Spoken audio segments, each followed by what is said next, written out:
안녕하세요. 4월 30일 수요일 박매등교회 이성재 목사입니다. 오늘도 주님의 사랑을 힘입어 일터에서 감사와 찬양의 입술이 가득하기를 빕니다.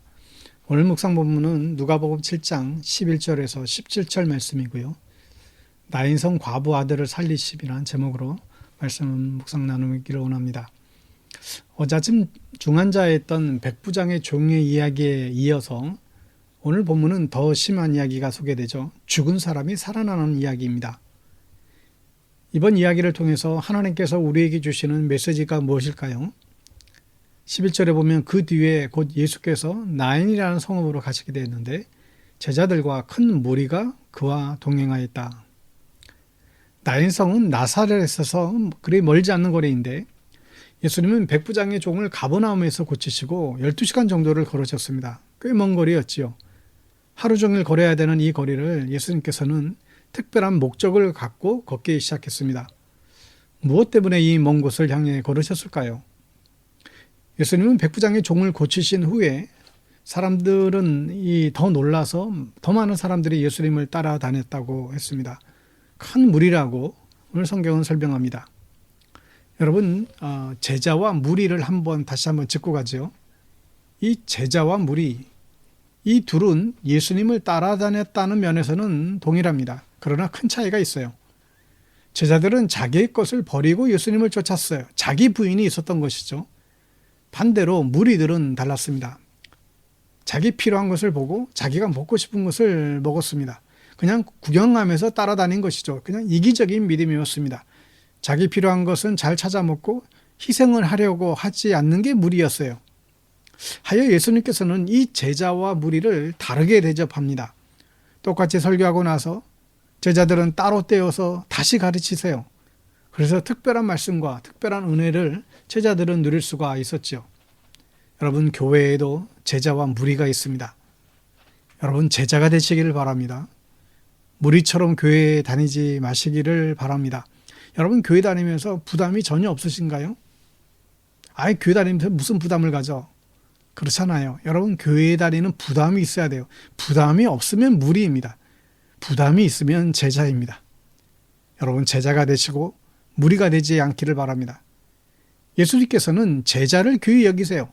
주님의 일을 위해서 헌신하는 제자들이 될 수 있기를 축복합니다.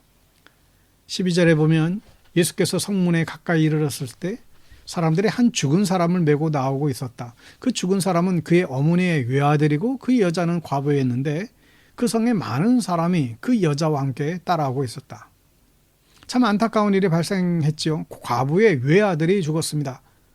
세상에서 가장 슬픈 일이에요. 과부는 이스라엘에서 가장 가난한 사람 중에 하나이지요. 이 가난한 집의 유일한 희망은 외아들이에요. 아들이 있으면 아들이 가문의 땅을 상속받습니다. 먹고 살 수가 있어요. 아들을 의지하고 살면 되는 것이죠. 그런데 그 아들이 죽었습니다. 이건 정말 눈물 나는 일이죠. 유일한 희망이 끊어졌습니다. 그런데 예수님의 무리와 이 장례식에 이 무리가 만나게 된 것이죠. 그 결과 어떻게 되었나요? 절망의 장례식이 기쁨의 잔치가 되었습니다. 이처럼 주님을 만나면 이런 복이 있어요.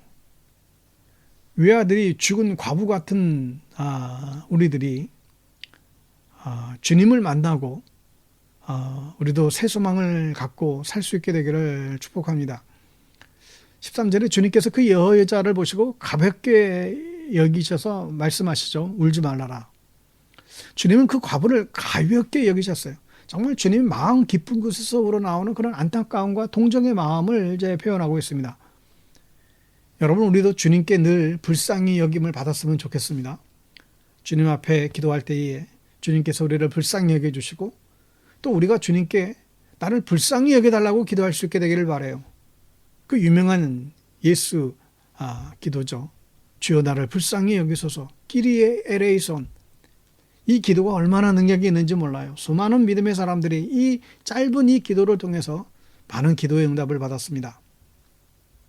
14절에 보면 그리고 앞으로 나가서 관에 손을 대시니 메고 가는 사람들이 멈춰섰는데 예수님이 말씀하셨다. 예수님께서 장사진에 나가는 이 청년의 관에 손을 대시고 젊은이야 내가 내게 말한다 일어나라고 선포하십니다. 이스라엘에서는 관을 나르는 사람들 말고는 관에 손을 대지 않습니다. 죽은 사람의 관을 만지면 부정해진다고 그렇게 믿었어요. 그러나 예수님은 그런 율법에 전혀 신경 쓰지 않으셨죠. 왜 그랬을까요? 예수님은 이 관은 죽은 사람의 관이 아니었어요.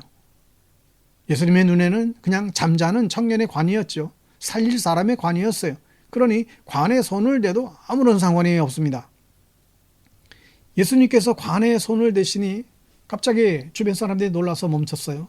그때 예수님께서 죽은 사람을 살리시죠. 어떻게 살리셨어요? 말씀으로 살리셨습니다. 오직 말씀으로만 살리셨습니다.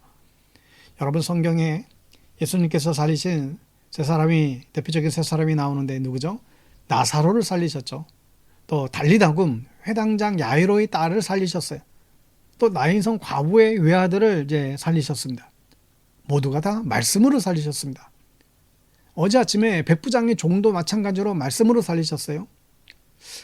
누가는 오늘 이 두 이야기들을 이어서 말씀하면서 하나님의 말씀이 얼마나 위대한가, 말씀의 능력으로 못할 것이 없다라는 것을 분명히 증거해 주고 있습니다. 말씀으로 생명을 창조하신 분께서 말씀으로 죽은 사람을 살리실 수 있습니다. 예수님께서는 남도 살릴 수 있으시고 자기 자신도 살리실 수 있는 분이시죠. 여러분 우리는 죽음을 두려워하지 않는 사람들입니다. 왜요? 예수님께서 죽음을 고치시고 스스로 부활하셔서 부활의 첫 열매가 되어 주셨습니다. 우리에게 죽음이 끝이 아니라는 것을 분명하게 보여주셨어요. 그러면 우리 모두 이 부활의 믿음을 갖고 살아갈 수 있게 되기를 간절히 축복합니다. 예수님의 놀라운 말씀의 능력입니다. 하나님의 말씀은 우리를 살게 합니다. 항상 하나님의 말씀을 아침마다 사모하며 그렇게 살아가는 저와 여러분을 다 될 수 있기를 바랍니다. 샬롬.